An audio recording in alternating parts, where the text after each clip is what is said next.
ಮುಖ್ಯಮಂತ್ರಿ ಮಾಡ್ಕೊಳ್ಳಿ, ಒಳ್ಳೆ ಸರ್ಕಾರ ತಗೊಂಡು ನಿಮ್ಮ ಬದುಕು ಸರಿಪಡಿಸ್ತಕ್ಕಂಥ ತಗೊಂಡು ತಾತ್ಕಾಲಿಕವಾಗಿ ನಿಮ್ಮನ್ನೇನು ಮೆಚ್ಚಿಸ್ತಕ್ಕಂಥ ಈ ರೀತಿಯ ಯೋಜನೆಗಳಿಂದ ನಿಮ್ಮ ಮುಂದಿನ ಪೀಳಿಗೆ ಇವತ್ತು ಬಹಳ ಕೆಟ್ಟ ಪರಿಸ್ಥಿತಿಗೆ ದೂಡತಕ್ಕಂಥದ್ದೇನಿದೆ ಅದಕ್ಕೆ ಮರಳಾಗಬೇಡಿ. ನಾನು ಬಹಳ ನೋಡಿದ್ದೀನಿ. ನಾನು ಆಕಸ್ಮಿಕವಾಗಿ ರಾಜಕಾರಣಕ್ಕೆ ಬಂದವನು, 2 ಬಾರಿ ಮುಖ್ಯಮಂತ್ರಿ ಆದಾಗಲೂ ನನ್ನ ರೈತರನ್ನ ನಾನು ಎಂದೂ ಸಹ ಕಡೆಗಣಿಸ್ತಿಲ್ಲ, ಗೌರವ ಕೊಟ್ಟೆ.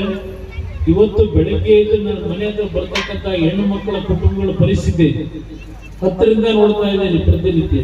ನಾವು ಉದಾಹರಣೆಗಳು ಕೊಡ್ತಾ ಹೋದ್ರೆ ಲಕ್ಷಾಂತರ ಉದಾಹರಣೆ ಕೊಡ್ಬೇಕು. ನಾನು ಒಂದು ಮಾತು ಹೇಳಿದೆ, ಅಲ್ಲಿರ್ತಕ್ಕಂಥ ಕಲ್ಲಿನ ದೇವರನ್ನ ನಾನು ಕೈ ಮುಗಿಯೋದು ಬೇರೆ, ನನ್ನ ನಿಜವಾದ ದೇವರು ನಮ್ಮ ಮನೆ ಹತ್ರ ಬೆಳಗ್ಗೆ ಬರ್ತಕ್ಕಂಥ ಹಲವಾರು ಕುಟುಂಬದ ಸಂಕಷ್ಟ ಏನ್ ಹೇಳ್ತಾರೆ ಅವ್ರು ನಾನು ನಿಜವಾದ ದೇವರು ಅಂತ ನಾನು ತಿಳ್ಕೊಂಡಿಲ್ಲ. ದಯವಿಟ್ಟು ನಿಮ್ಮ ಬದುಕನ್ನು ಸರಿಪಡಿಸ್ಕೊಳ್ಳಿಕ್ಕೆ ಯಾವ ರೀತಿ ನೀವು ಕುಟುಂಬದಲ್ಲಿ ಒಂದು ಅನ್ಯೋನ್ಯತೆ ಬೆಳೆಸ್ಕೋಬೇಕು, ಒಗ್ಗಟ್ಟಿರಬೇಕು. ಆ ಜೀವನವನ್ನ ಮತ್ತೆ ನಮ್ಮ ಹಳೆ ಕಾಲದ ಹಳ್ಳಿಯ ಜೀವನ ಇರಲಿಕ್ಕೆ ಆ ಮೆಮರಿ ಅದನ್ನ ಹಳ್ಳಿಗಳಲ್ಲಾದರೂ ನೀವು ಉಳಿಸ್ತಕ್ಕಂಥದಕ್ಕೆ ನೀವೆಲ್ಲರೂ ಪ್ರಯತ್ನ ಪಡಿ. ಆ ತಾಯಿ ನಿಮ್ಮೆಲ್ಲರಿಗೂ ಒಳ್ಳೇದು ಮಾಡಲಿ. ಎಲ್ರಿಗೂ